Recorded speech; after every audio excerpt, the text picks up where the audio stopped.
What's up, guys? Welcome back to Cyber Night here, Tech and Games Crusader, and I am driving home from a local vegan cafe that I help out at with suggestions for recipes, and I just like to try and think up things that taste good and pair well together. So I've always had a knack for it ever since I was bartending and stuff. So yeah, I am listening to the A Week Away soundtrack on repeat for the 7th week in a row. So it's been a week away, a week away, a week away, a week away, a week away, a week away, a week away, a week away, a week away. 7 weeks away. And it is just amazing. It's just so uplifting, and it's got that 90s vibe to it that just gives you that, like, just want to, like, get up and move and dance and stuff. It's a bunch of inspired and reimagined 90s contemporary Christian songs put to a musical from the people who originally did High School Musical. So yeah, it's just a really good, feel-good family movie on Netflix. It is cheesy and campy because, well, it's church camp, but I just can't help but just enjoy it, and it's become every time I'm in my car, it's my worship time in my car, because it just really puts me in a good mood. No matter what kind of news I get, going to the doctor or any sort of blood test or anything like that, I want to always look to the positive, and it sets me in that godly mindset of, do well, do good, be good, and spread the spirit. And that's exactly what this movie does. The soundtrack's amazing. It had 2 cameos in it from Amy Grant and Stephen Curtis Chapman. He has 2 songs in this movie, this being one of them, which is The Great Adventure. It was actually the first song I ever heard from him. It's just really, I can't say enough good things about this, and I really hope it gets a sequel, because I enjoy these kind of things that I can just pour my emotional state into enjoying and watching, and then have it be an embodiment of spirit that I receive joy from watching. So that's kind of what this has become for me. And it also there's a place for everyone in this movie that gets to enjoy everything. Everybody is happy, even the ones that are down on themselves because they don't know if they fit in. You're good enough. I mean, that was the first time I heard that song, which is the next song coming up, by the way. It just kind of become an anthem of no one should be ashamed because you're good enough for God. God made you the way you are, the way you think you are, or the way that you believe. Regardless, He made everyone. And it's in the image of God that we're all created. So I can't, no matter how much therapy I've been to and everything, I'm down on myself because of my physical appearance, like a lot of you are. But I can't fault His creation because He doesn't make mistakes. I'm made to look and be the exact way that I was meant to be for the event or the journey that I'm meant to take. I may or may not have been on it yet. I may be on it right now. I have no way of knowing. I'm not omnipotent. There's only one who sees all times, all places, and that's God. Jesus remains within me, but he's along for the ride of helping guide me. He won't reveal things to me that I'm not prepared to be able to handle or know. And it just continues to keep strengthening me day in and day out to stay fighting basically right now for my health and my life. But being able to just push forward without pushing him out of the way. So that's the biggest thing for me right now that I'm trying to do and strive to do without where that I lost a bunch of weight before. I was my will driven, not his will. I'm trying to keep his will first and at the front of my life right now, to where I keep him in the driver's seat to be able to put me where he wants me. It may not be a situation that I'm ready for. It may not be a situation I like, but it's not about what I want or what I like. It's about what's best for my spirit and for being able to help others.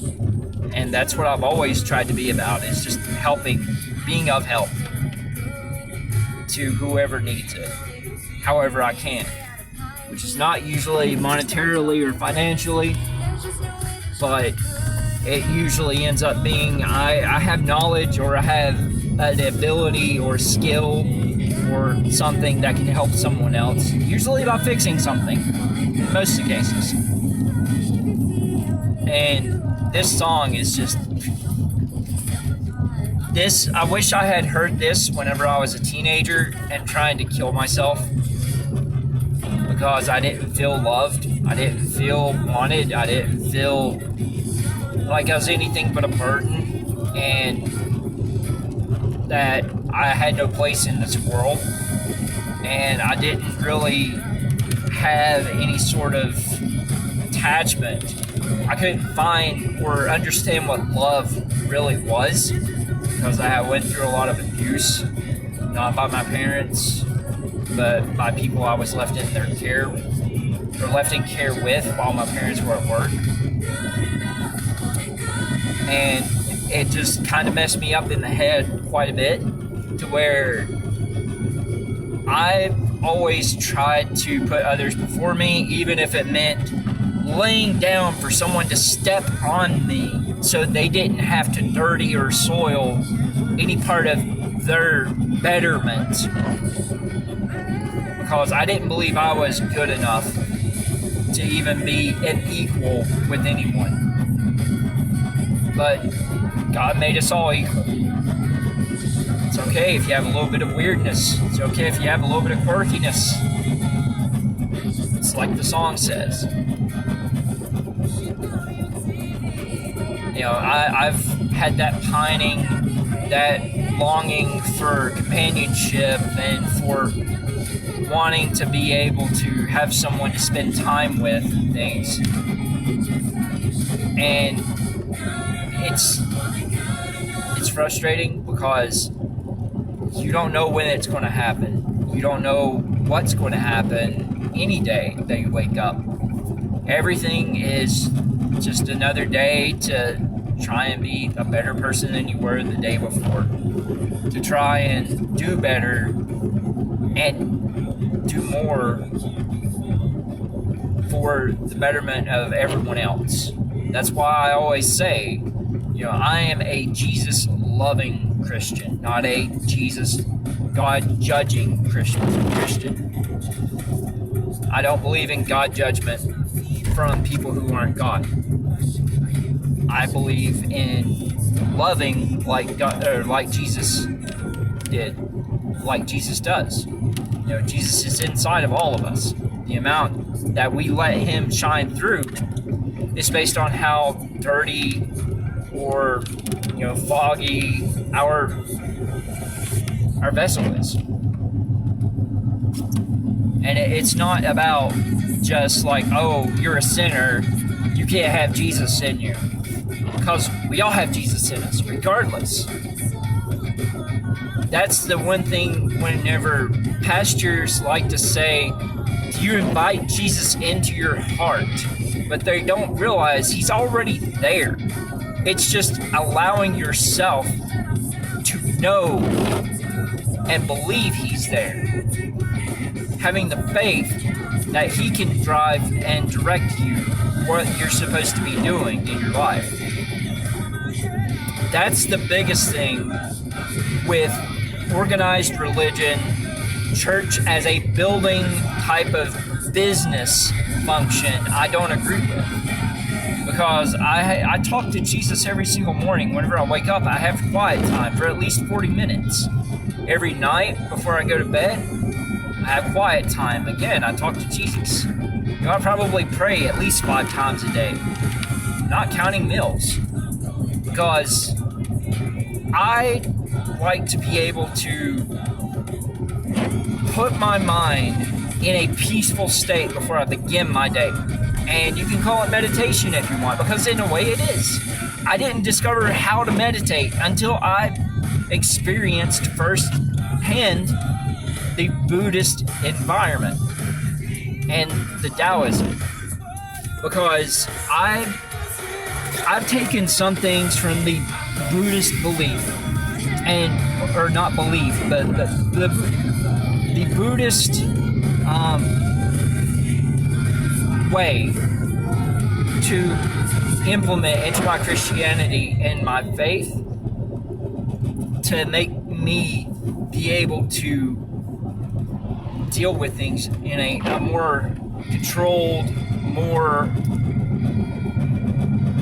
I don't even want to say controlled, I want it more so in a manner that keeps me from being quick to anger, want to fly off the handle so much, and it's kind of controlling my Tourette's and my nervous tics. I still have some nervous tics that I can't really do anything about, but my Tourette's has never been about cursing. It's never been about anything but just outbursts, actions and volume increase outbursts. Because one of my I would say my most major trigger of my personality and things I've been through in my life is neglect. And I always felt like an orphan, like, I have parents, but I feel hollow, I feel empty, I feel like no one really, if I'm empty, I'm see-through. So that's kind of what I've gone with in this way of being able to find myself with Jesus as the main focal lens in my Christianity. It's helped me to be able to have peace and discover what peace really feels like and what it means to be at peace. To have joy. I've never really had joy in anything I've done before this. And it's an amazing feeling whenever you can pour your heart, your being, everything about you into an activity, a moment, an event, a trip, a location, a book, reading. But, me being a hypersensitive person, having a little bit of autism measurement on the scale, or on the, what do they call it, the spectrum, it just means that it helps me have a different way that I can be able to understand things, to figure things out, and to just be able to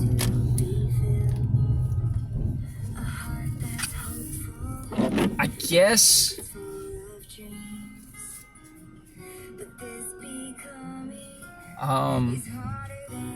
this song is just amazing if you've never heard it before. The original was done by Michael W. Smith, and it is an absolute gem of a song. I am going to turn off my car, undo my seatbelt now, and I am sitting still. And I want to finish this video so we can wrap up. But, I'm thankful for every single person, every single thing, whether it's good or bad, that God has brought me through, because I've overcome them, or I am dealing with them through the lens and the focus of Jesus in my life as the guide.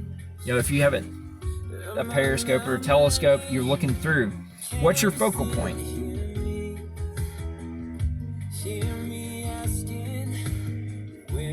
Can you see through it? If you can't see through it, then it's either bent or it's out of focus. The thing, whenever you have Jesus in your life as your focal point, everything's clear to see through, and you don't have other things that cloud it up to make it difficult for you to be able to feel things, for you to be able to experience things. You don't have anger, you don't have sin in a way of thoughts that enter your mind that take you away from that focus. They still happen. Don't get me wrong. You can still always hear the enemy within, because he's there. But you don't have to listen. And if you discern what comes from Jesus, the feeling or the spirit of love, forgiveness, joy, grace. There's others. My mind is currently kind of out of it. But, those things come from Jesus. You know what doesn't come from Jesus? Hate. Judgment. Anger. Envy.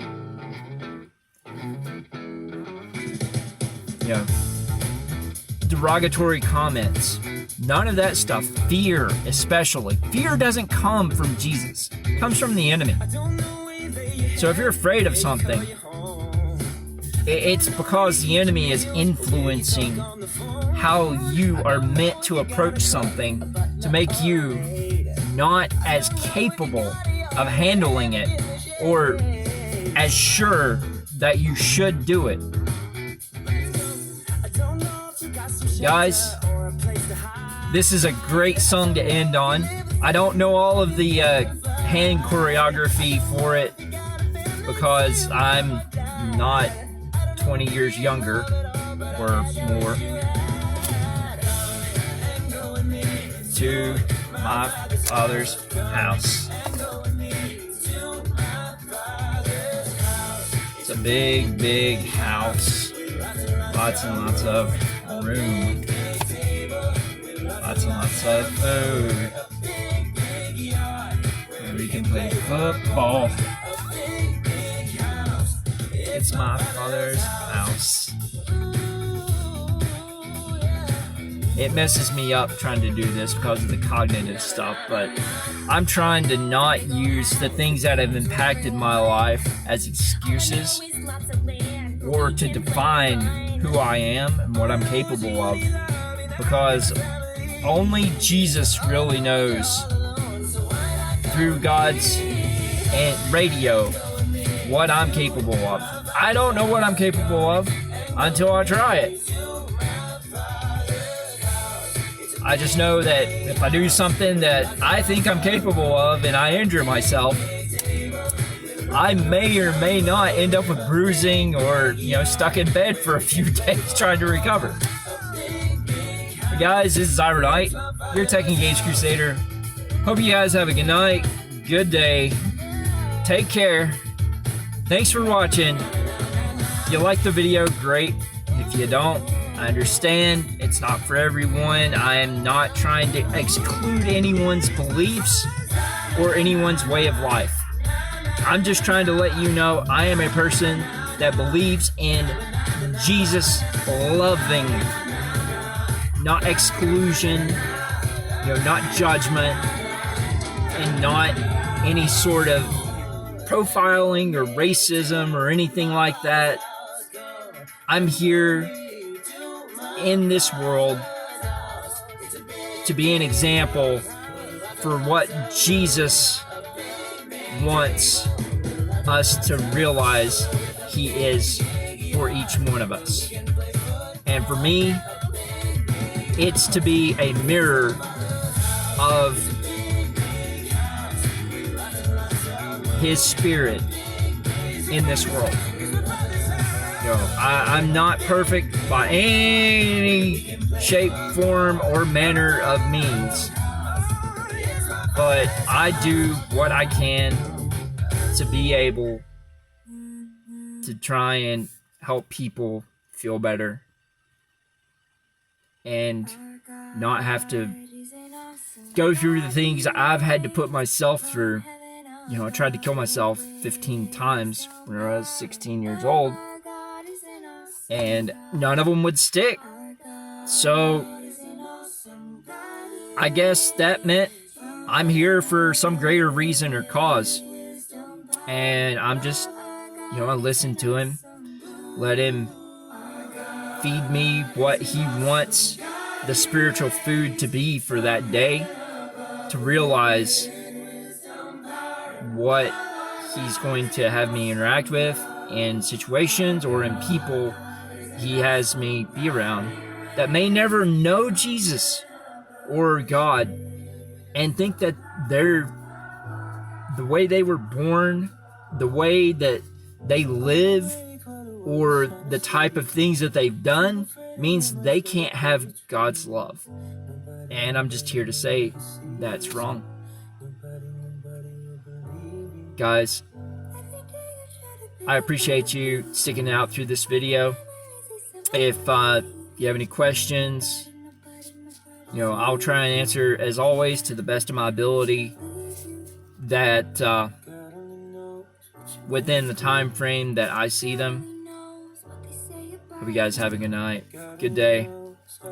Take care. This is Knight, Tech and Games Crusader. We'll see you later.